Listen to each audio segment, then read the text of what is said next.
ിലൂടെ ആയത്തുകളിലൂടെ നമ്മൾ കടന്നുപോയി കഴിഞ്ഞാൽ നിരവധി ആയത്തുകളിലൂടെ വിശുദ്ധ ഖുർആൻ പഠിപ്പിക്കുന്ന വലിയ സിദ്ധാന്തം കൂടിയാണ്. എല്ലാ മനുഷ്യരിലേക്കും ഈ മരണം കടന്നു വരും. അതുകൊണ്ട് നമ്മുടെ മനസ്സിനോടും നമ്മുടെ ജീവിതത്തോടും നമുക്ക് ചോദിക്കാനും പറയാനും അന്വേഷിക്കാനുമുള്ള സംഗതി എന്നത് മരണം എന്നത് യാഥാർത്ഥ്യമാണ്. ആ മരണം എപ്പോഴായാലും സംഭവിക്കും. നടന്നു പോകുന്ന വഴിയെ ചിലപ്പോൾ ഒരു വാഹനം ഇടിച്ചുകൊണ്ടായിരിക്കാം, അല്ലെങ്കിൽ നമ്മൾ പോലും പ്രതീക്ഷിക്കാത്ത രീതിയിൽ എതിർ വാഹനം നമ്മിലേക്ക് കടന്നു വന്നുകൊണ്ടായിരിക്കാം, അല്ലെങ്കിലോ നമ്മിലേക്ക് പെട്ടെന്നൊരു ഏതെങ്കിലും തരത്തിലൊരു വേദന അനുഭവപ്പെട്ടുകൊണ്ടായിരിക്കാം. ഫ്ലാറ്റിലേക്ക് നമ്മൾ തിരിച്ചു പോകുമെന്ന് ഉറപ്പ് പറയാൻ കഴിയുന്ന ഒരാളും തന്നെ നമ്മുടെ കൂട്ടത്തിലില്ല. എന്തിനേറെ നമ്മളിലേക്ക് പല രീതിയിലും രൂപത്തിലും ഭാവത്തിലും ഇത് കടന്നു വരുമെന്ന കാര്യത്തിൽ സംശയമില്ല. മനുഷ്യൻ പലപ്പോഴും വിചാരിക്കുക അയാൾ അങ്ങോട്ട് പോയിട്ടില്ലെങ്കിൽ അയാളിലേക്ക് അത് സംഭവിക്കില്ലായിരുന്നു എന്നാണ്. അങ്ങനെയല്ല. അതിനെ കാലമോ സമയമോ അല്ലെങ്കിൽ സ്ഥലമോ അല്ലെങ്കിൽ എന്തെങ്കിലും ഒന്നും അതിന്റെ മാനദണ്ഡമല്ല. മനുഷ്യൻ എവിടെയാണോ മരിക്കേണ്ടതെങ്കിൽ അവിടേക്ക് അവനെ എത്തിക്കപ്പെടുമെന്നതാണ്. അതാണ് ഖുർആനിന്റെ അധ്യാപനം പഠിപ്പിക്കുന്നതെങ്കിൽ വലികുല്ലി ഉമ്മത്തിൻ അജൽ, ഓരോ സമുദായത്തിനും ഒരു അവധിയുണ്ട്. ഫഇദാ ജാ അജലുഹും ലാ യസ്തഖിറൂന സഅ വലാ യസ്തഖ്ദിമൂൻ.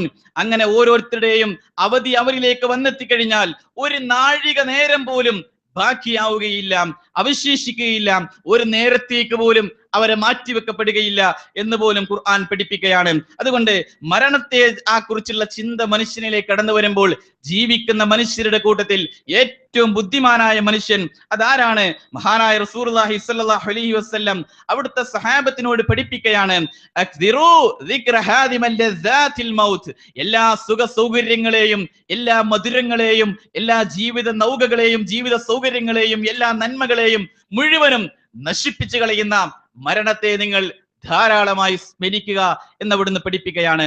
എന്നിട്ട് റസൂലുള്ളാഹി സ്വല്ലല്ലാഹു അലൈഹി വസല്ലം വീണ്ടും അവിടുന്ന് തന്റെ സഹാബത്തിനോട് പറയവേ, അയ്യുൽ മുഅ്മിനീന അഫ്ളൽ, നിങ്ങളുടെ കൂട്ടത്തിൽ ഏറ്റവും ഉത്കൃഷ്ടനായ നല്ല ബുദ്ധിയുള്ള മനുഷ്യൻ ആരാണ്, അല്ലെങ്കിൽ ഏറ്റവും നല്ല മനുഷ്യൻ ആരാണ് എന്ന്, സ്വഭാവമുള്ള ആളാണ് എന്ന്, അഹ്സനുഹും ഖുലുഖ, നിങ്ങളുടെ കൂട്ടത്തിൽ ഏറ്റവും നല്ല സ്വഭാവമുള്ള മനുഷ്യനാണ് നിങ്ങളുടെ കൂട്ടത്തിൽ ഏറ്റവും നല്ല വ്യക്തി എന്ന് അവിടുന്ന് പഠിപ്പിക്കവേ സഹാബത്തിനോട് വീണ്ടും ചോദിക്കുകയാണ്, ഫഅയ്യുൽ മുഅ്മിനീന അക്യസ്, നിങ്ങളുടെ കൂട്ടത്തിൽ ഏറ്റവും ബുദ്ധിയുള്ള മനുഷ്യൻ ആരാണ് എന്ന് നിങ്ങൾക്കറിയുമോ?